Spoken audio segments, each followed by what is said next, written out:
ಎಲ್ಲರಿಗೂ ನಮಸ್ಕಾರ. Welcome to my channel cooking with Rashmi.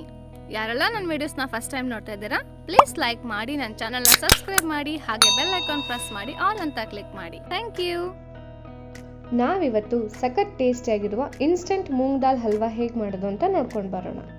ಇದಕ್ಕೆ ಬೇಕಾಗಿರುವ ಇಂಗ್ರೀಡಿಯೆಂಟ್ಸ್ನ ನೋಟ್ ಮಾಡ್ಕೊಳ್ಳಿ. ನಾನಿಲ್ಲಿ 1 ಕಪ್ ಹೆಸರು ಬೇಳೆ ಇಟ್ಕೊಂಡಿದ್ದೀನಿ, ಹಾಗೆ 1 ಕಪ್ ಅಷ್ಟು ಬೆಲ್ಲ, 3 ಏಲಕ್ಕಿ, ಒಂದು ಸ್ವಲ್ಪ ಡ್ರೈ ಫ್ರೂಟ್ಸ್ ಅಂದರೆ ದ್ರಾಕ್ಷಿ, ಗೋಡಂಬಿ, ಬಾದಾಮಿನ ಪೀಸ್ ಮಾಡಿ ಇಟ್ಕೊಂಡಿದ್ದೀನಿ, ಅರ್ಧ ಕಪ್ ಅಷ್ಟು ತುಪ್ಪ, 1 ಟೇಬಲ್ ಸ್ಪೂನ್ ಅಷ್ಟು ಕಡಲೆ ಹಿಟ್ಟು, ಹಾಗೆ 1 ಸ್ಪೂನ್ ಅಷ್ಟು ಚಿರೋಟಿ ರವೆ ತಗೊಂಡಿದ್ದೀನಿ. ಇವಿಷ್ಟು ಬೇಕಾಗಿರುವಂಥ ಐಟಮ್ಸ್. ಈಗ ನಾವು ಒಂದು ಪಾತ್ರೆಯಲ್ಲಿ 1 ಲೋಟ ನೀರು ಇಟ್ಕೊಂಡು 1 ಕಪ್ ಬೆಲ್ಲ ಹಾಕಿ ಪಾಕ ಮಾಡ್ಕೊಳ್ಬೇಕಾಗತ್ತೆ. ಸಣ್ಣ ಉರಿಲಿ ಪಾಕ ಮಾಡ್ಕೊಳ್ಳೋಕ್ಕಿಡೋಣ. ಈ ಪಾಕ ಆಗೋದ್ರೊಳಗೆ ನಾವೀಗ ಹೆಸರು ಬೇಳೆನ ಫ್ರೈ ಮಾಡ್ಕೊಳ್ಬೇಕು. ಈಗ ನಾನು ಒಂದು ಪ್ಯಾನ್ಗೆ ಎಣ್ಣೆ ಹಾಕ್ದೇ ಡ್ರೈ ಆಗಿ ಹೆಸರು ಬೇಳೆನ ಫ್ರೈ ಮಾಡ್ಕೊಳ್ತಾ ಇದ್ದೀನಿ. ಸಣ್ಣ ಮೀಡಿಯಮ್ ಉರಿಲಿ ಇಟ್ಕೊಳ್ಳಿ, ಯಾಕಂದರೆ ದೊಡ್ಡ ಉರಿಲಿ ಇಟ್ಕೊಂಡು ಫ್ರೈ ಮಾಡಿದ್ರೆ ಸುಟ್ಟು ಹೋಗ್ತದೆ. ಹಾಗಾಗಿ ಸಣ್ಣ ಉರಿಲಿ ಇಟ್ಕೊಂಡು 1-2 ನಿಮಿಷ ಫ್ರೈ ಮಾಡಿ. ನೋಡಿ, ಈಗ ಇದು 2 ನಿಮಿಷ ಫ್ರೈ ಆಗಿದೆ. ಈಗ ಇದನ್ನು ನಾವು ಮಿಕ್ಸಿ ಜಾರಲ್ಲಿ ತುಂಬ ತರಿ ಅಲ್ದಿರೋ ಹಾಗೆ ಒಂದು ರವೆ ಕನ್ಸಿಸ್ಟೆನ್ಸಿಯಾಗಿ ಪುಡಿ ಮಾಡ್ಕೊಳ್ಬೇಕು. ಈಗ ಬೆಲ್ಲದ ಪಾಕ ಕೂಡ ರೆಡಿಯಾಗಿದೆ. ನಾವು ಸೈಡಿಗೆ ಇಟ್ಕೊಳ್ಳೋಣ. ಈಗ ಒಂದು ಪ್ಯಾನ್ ಹಿಡ್ಕೊಂಡು ಅದಕ್ಕೆ 1 ಚಮಚ ತುಪ್ಪ ಹಾಕಿ ಡ್ರೈ ಫ್ರೂಟ್ಸ್ನೆಲ್ಲ ಫ್ರೈ ಮಾಡ್ಕೊಳ್ತಾ ಇದ್ದೀನಿ.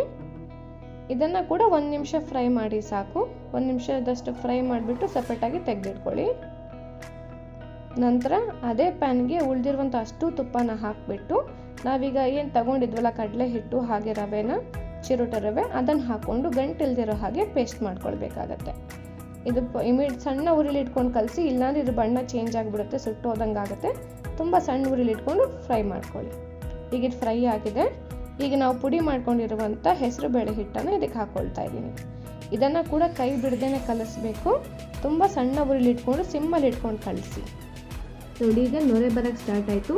ಈಗ ನೊರೆ ಬರ್ತಾ ಇದ್ದಂಗೆ ನಾವು ರೆಡಿ ಮಾಡಿ ಇಟ್ಕೊಂಡು ಬೆಲ್ಲದ ಪಾಕನ ಹಾಕಿ ನಾನ್ ಸ್ಟಾಪ್ ಆಗಿ ಕೈ ಬಿಡದೆ ಕಲಿಸ್ಬೇಕು.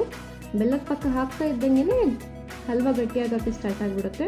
ಈಗ ನಾನ್ ಸ್ಟಾಪ್ ಆಗಿ ಕಲಿಸ್ಕೊಳ್ಳಿ, ಚೆನ್ನಾಗಿ ಕಲಿಸ್ಕೊಳ್ಳಿ, ಗಂಟಾಗದೆ ಇರೋ ಥರ. ನೋಡಿ, ಹಲ್ವಾ ಗಟ್ಟಿ ಆಗಿಬಿಡುತ್ತೆ ಇಮಿಡಿಯೇಟ್ ಆಗಿ. ಈಗ ಇದೊಂದು 2 ನಿಮಿಷ ನಮ್ಮ ಹಲ್ವಾ ರೆಡಿ ಆಗಿಬಿಡುತ್ತೆ. ಈ ಹಲ್ವಾದಲ್ಲಿ ಜಿಂಕ್ ಮತ್ತು ಪ್ರೋಟೀನ್ ಅಂಶ ಇರೋದ್ರಿಂದ ಇದು ತುಂಬ ಹೆಲ್ತಿಗೆ ಒಳ್ಳೆಯದು, ಹಾಗೆ ನಮ್ಮ ಸ್ಕಿನ್ ಹೆಲ್ತ್ಗೆ ಕೂಡ ತುಂಬ ಒಳ್ಳೆಯದು. ನೋಡಿ, ತುಪ್ಪ ಬಿಡೋಕ್ಕೆ ಶುರುವಾಗಿದೆ. ಈ ತುಪ್ಪ ಬಿಡ್ತಾ ಇದೆ ಅಂದಮೇಲೆ ನಮ್ಮ ಹಲ್ವಾ ಫುಲ್ ರೆಡಿ ಆಗಿದೆ ಅಂತ.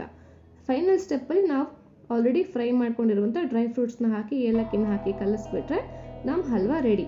ಈ ಹಲ್ವಾ ಆ್ಯಕ್ಚುಲ್ ಆಗಿ ನಮ್ಮ ರಾಜಸ್ಥಾನ್ ಮೂಲದ್ದು. ರಾಜಸ್ಥಾನ್ ಮತ್ತು ಉತ್ತರ ಭಾರತದಲ್ಲಿ ಹೆಚ್ಚಾಗಿ ಈ ಹಲ್ವಾನ ಎಲ್ಲ ಫಂಕ್ಷನ್ಗಳಲ್ಲಿ ಮಾಡ್ತಾರೆ. ಮನೆಗೆ ಯಾರಾದರೂ ಗೆಸ್ಟ್ ಬಂದಾಗ ಇಮಿಡಿಯೇಟ್ ಆಗಿ ಒಂದು ಸ್ವೀಟ್ ಮಾಡಬೇಕು ಅನಿಸಿದ್ರೆ ಈ ಮೂಂಗ್ ದಾಲ್ ಹಲ್ವಾನ ಒಮ್ಮೆ ಟ್ರೈ ಮಾಡಿ. ಎಲ್ಲರೂ ತುಂಬ ಇಷ್ಟಪಟ್ಟು ತಿಂತಾರೆ.